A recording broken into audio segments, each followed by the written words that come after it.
The scouring of maps on road trips is one of my ultimate hobbies. Last night at a local brewery, we found a place that most definitely would be where we were going to take in sunrise.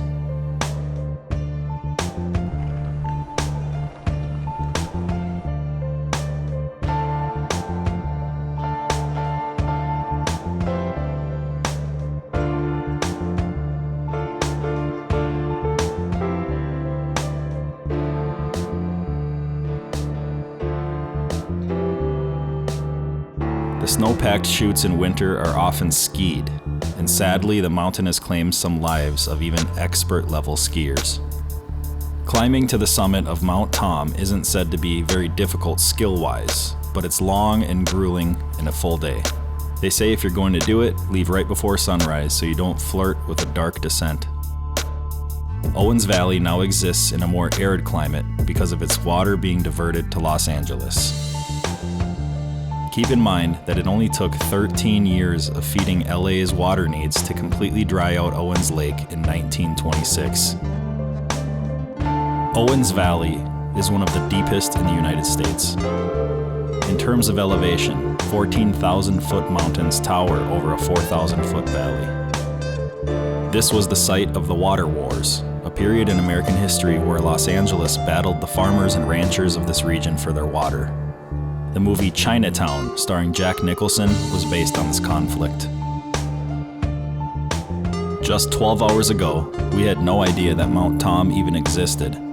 As we prepared to depart, we admired one last time this beautiful, dynamic view.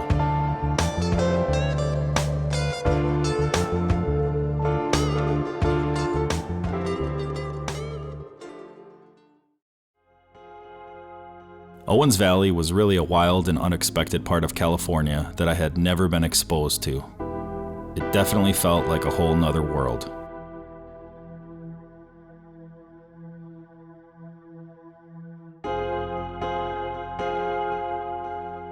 I most certainly remembered learning about Manzanar in school when I was young, but most of the details escaped me.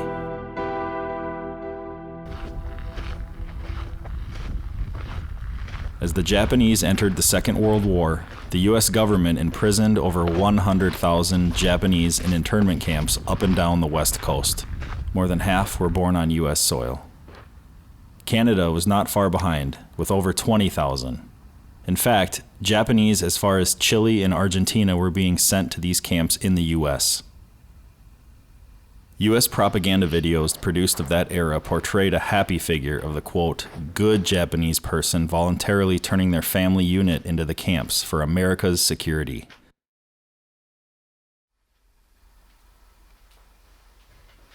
The whole idea of privacy was shrunk down to the smallest levels. Women would wait until late at night to shower to try and savor a tiny bit of dignity. False reports of sabotage were being filed by the government against Japanese citizens, like one from Lieutenant General DeWitt, who cited an incident of power lines being damaged by cattle to decry Japanese homeland terrorism.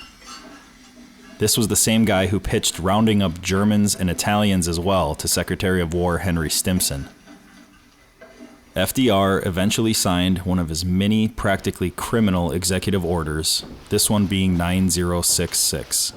Anyone with 1/16th Japanese was to be evacuated. The first signs of government hostility after the bombing of Pearl Harbor were seen when well-to-do Japanese all up and down the West Coast were having their assets frozen and being arrested. They were being transferred to Montana, New Mexico, and North Dakota.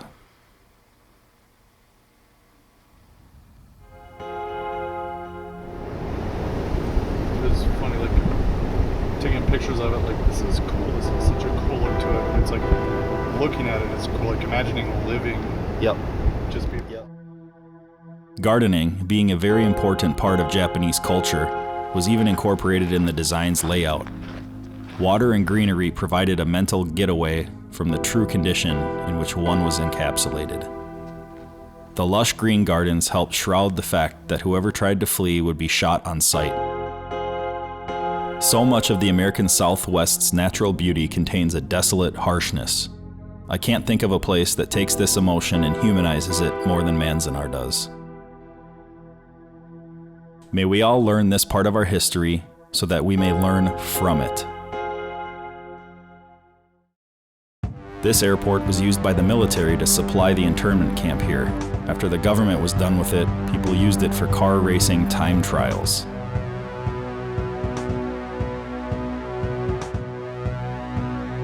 Although LA is still benefiting from this valley's water, there have been some restoration efforts that have reversed the extreme drought in this area.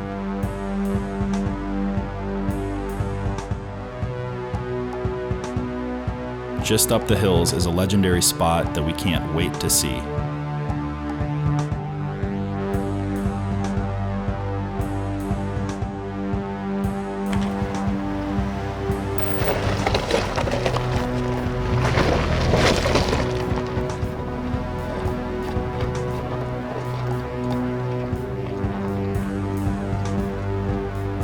The Reward Mine was first the Eclipse Mine and then the Brown Monster, and eventually it was purchased by the Reward Mining Company. A lot of gold was pumped out of here from the 1860s to the 1950s. Some of the deposits were 6-foot thick veins. The Reward Mine has miles of explorable passages.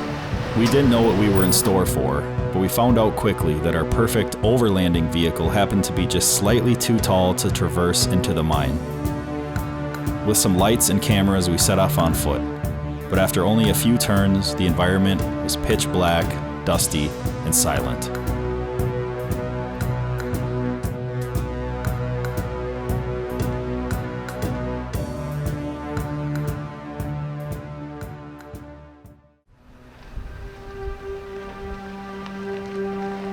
This area of Owens Valley was a place that most don't get to see, so we were both ecstatic and thankful to get the opportunity to enjoy this amazing part of America.